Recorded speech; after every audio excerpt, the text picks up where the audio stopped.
This was a great team science project where we did integrative genomic analysis of DNA, RNA, and protein.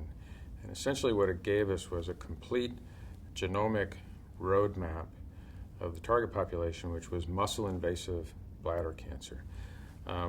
We didn't have a lot of patients in there that had had prior chemotherapy, so we can't say much about genomic biomarkers predicting response to chemotherapy, but we learned a lot about the genomic landscape. Not surprisingly, P53 was the most commonly mutated gene. We've probably known that for a long time, but right behind that were a whole series of chromatin-modifying genes, which was a news story that was emerging in bladder cancer.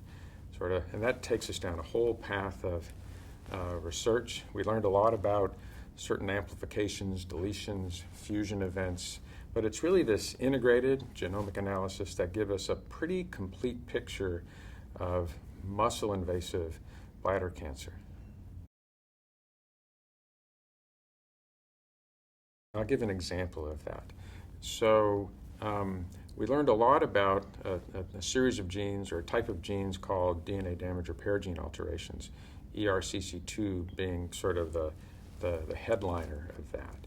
And so other groups have taken that information both from a discovery standpoint, they've interrogated it in their phase 2 clinical trials of neoadjuvant chemotherapy, and now we have 2 trials going on that are asking a question about patients who have an alteration in one or more DNA damage repair genes in this pathway, and if they have a complete clinical response to chemotherapy, are they cured without additional surgery or radiation? And these trials are really important.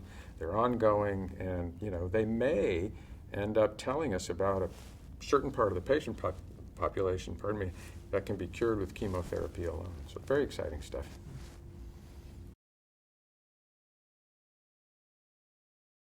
Just to be clear, this was the only patients that were included in the TCGA project were patients with muscle-invasive cancer of the bladder.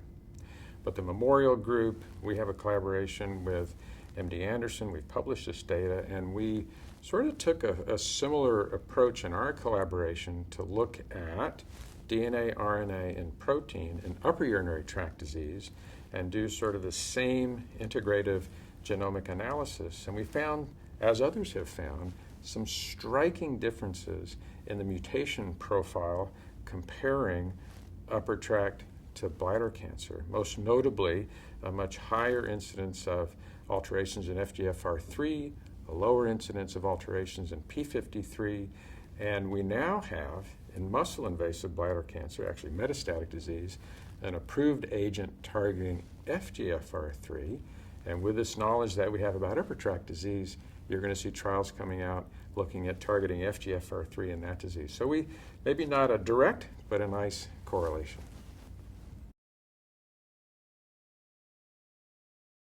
There are some limitations of the project, and people have asked, well, what about tumor heterogeneity? So we know that within a particular tumor, it's not identical across that tumor. There may be areas of variant histology, for instance, and we now know genomically that there may be multiple different clones that have different genomic alterations that may have different genomic or different biologic aspects to that. So the TCGA, by definition, was bulk tumor analysis, tells us a lot, but we need to get more granular and understand the impact of tumor heterogeneity on the ultimate biology and response to our therapies.